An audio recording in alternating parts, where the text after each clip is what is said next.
everyone. How's everyone doing today? Welcome back to the Dr. Ansley Show. Today we are going to welcome a few nutritionists from a few different universities. To start off, we're going to start off with a statistic. And according to the U.S. News from the World Health Organization, aka WHO, they looked at 31 different foodborne diseases where they're caused from bacteria, viruses, parasites, toxins, or chemicals. They found that nearly 10% of people around the world, or 600 million, get sick each year from eating contaminated foods. Of these, 420,000 die, including 125,000 children under the age of 5. Our first guest here with us tonight is Dr. Yu from Mizzou. What do you know? Welcome, Dr. Yu. How are you doing? Good. How are you? I'm doing well, thank you. My audience and myself have a couple questions for you. So the first question we have is, what exactly causes food poisoning? That's a very good question. There are many bacteria in food that we see today that cause food poisoning. And those bacteria come from animals, either wild or domestic. Today we'll be focusing on salmonella because that's the most common food poisoning. Okay. From our data, we see that when you don't cook your food correctly, you get salmonella. Salmonella? Salmonella, yes. That's a very important word. Okay. Salmonella. Salmonella. Because when you don't cook your food correctly, the bacteria stays in your food, which trigger poisoning symptoms.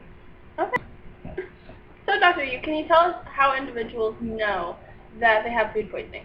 Yes, the food poisoning symptoms include, but not limited to, fever, which can last for 5 to 7 days, and abdominal pain, which could be treated with antibiotics. Also, watery or bloody diarrhea that you have to recover on your own. Nausea is one of them, and also vomiting.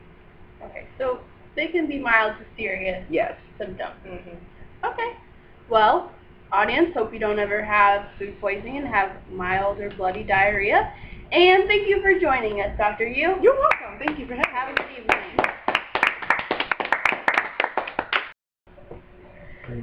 Next, we will be introducing Dr. Rui from Texas A&M on a nutritionist on eggs. How are you doing today? I'm good. How are you doing? I'm great, thank you. Good. Dr. Rui, we have a couple questions for you that the audience has come up with. Why do eggs cause food poisoning?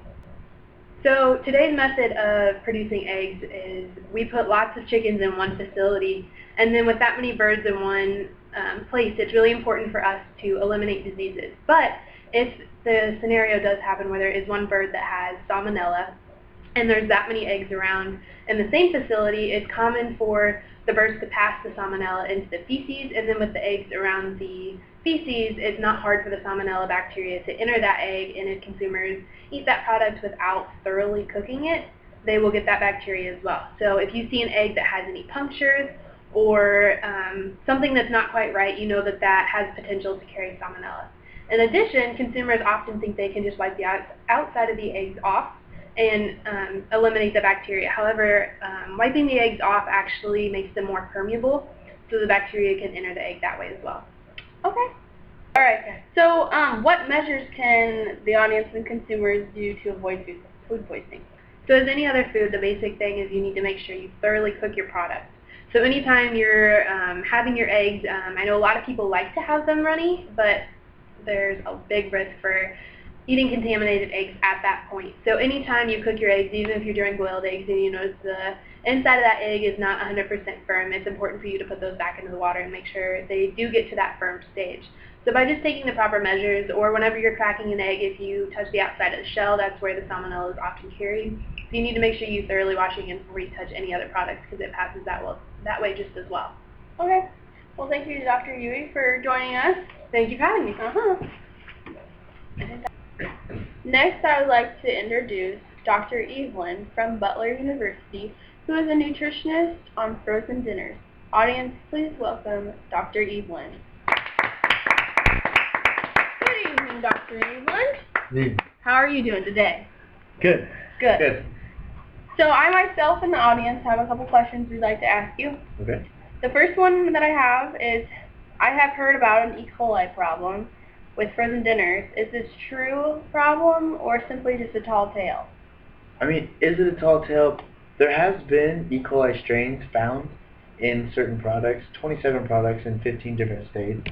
It doesn't seem like a lot when you think about it, but still a lot of people are hurt. There has been 2 specific ones that had a kidney problem, so I had to go to the hospital. No deaths were, I guess, happened from those, but it was still something that sent somebody to the hospital. People say 27 people, no big deal, but it's still something to look at. Okay. And the other question myself and the audience had was, after we had heard about the E. coli problem with frozen dinners, are they ready-to-cook meals really ready to cook? Well, the ready-to-cook meals, there has been problems with, in even recent past, with salmonella and E. coli.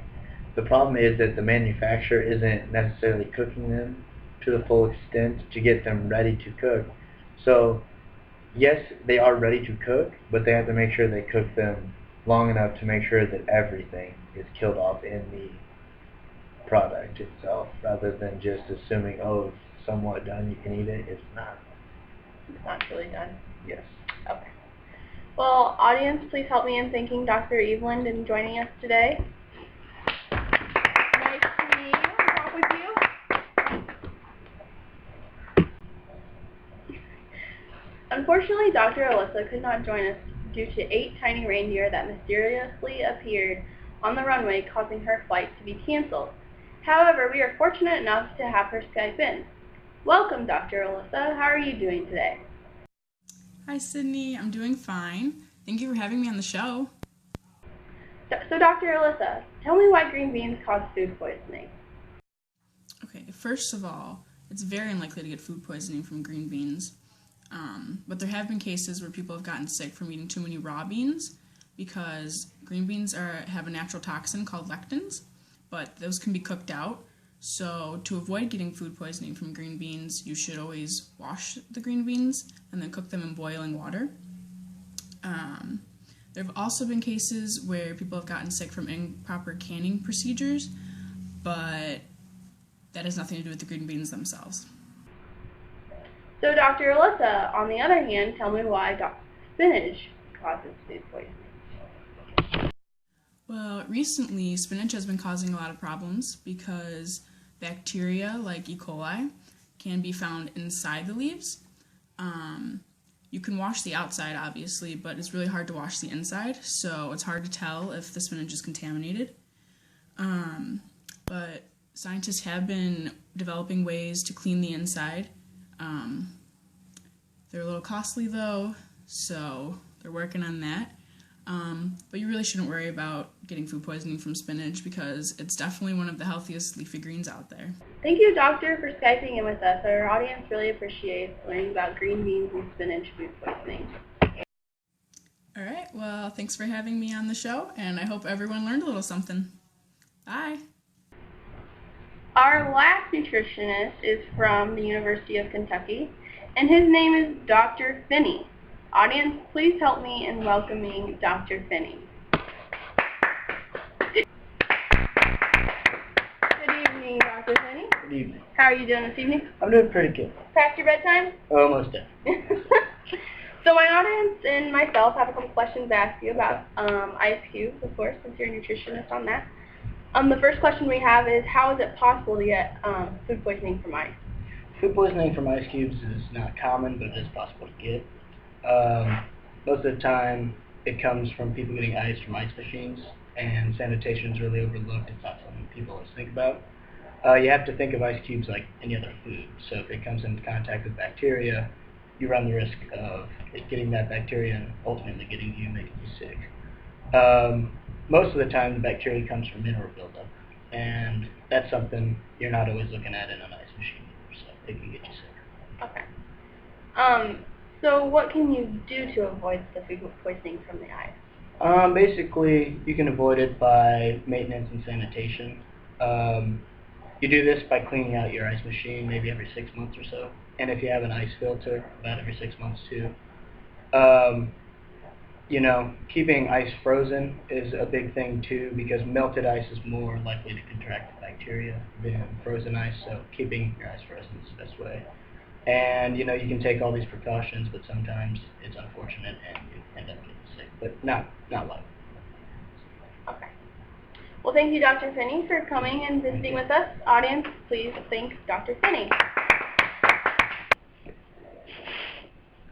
Now that you have heard from the previous nutritionists, we would like to take a poll for our viewers. Please join me in the polling room and cast your votes now.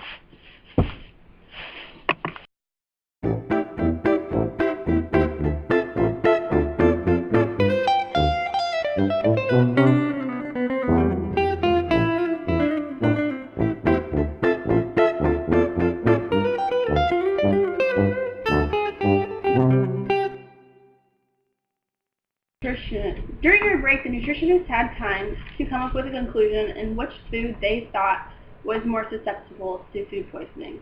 Nutritionists, what do you have to conclude? We concluded that eggs are most likely going to be the cause of food poisoning if someone gets it. Like in my case, I know about ice and food poisoning, and those cases are so few and far between that it's really not something you have to worry about, and it mostly goes back to sanitation. So, you know, sanitation can be helped. That's something that should be maintained, so it's not very likely. I'm going to agree with you on that, Dr. Finney, as well as frozen foods are a problem that we see 27 in 15 states. That is an extremely small number. It's not really anything big that people need to necessarily never eat another frozen food in their life, but it's something to look at. So I will agree that eggs are something that we do need to watch out for. So unlike the 27 cases, it actually was reported that 142,000 cases were reported. So I feel like just because we live in such a fast-paced world and eggs are such a staple item, whether it's in bakeries or whether you're eating them at a hotel, there's just so many sources of eggs that if you don't take the time to properly cook them, then it's very likely you will get food poisoning from eggs. Thank you for your conclusion, Doctor, the nutritionist. So audience, stay away from Aunt Carol's deviled eggs. Thank you and join us next week.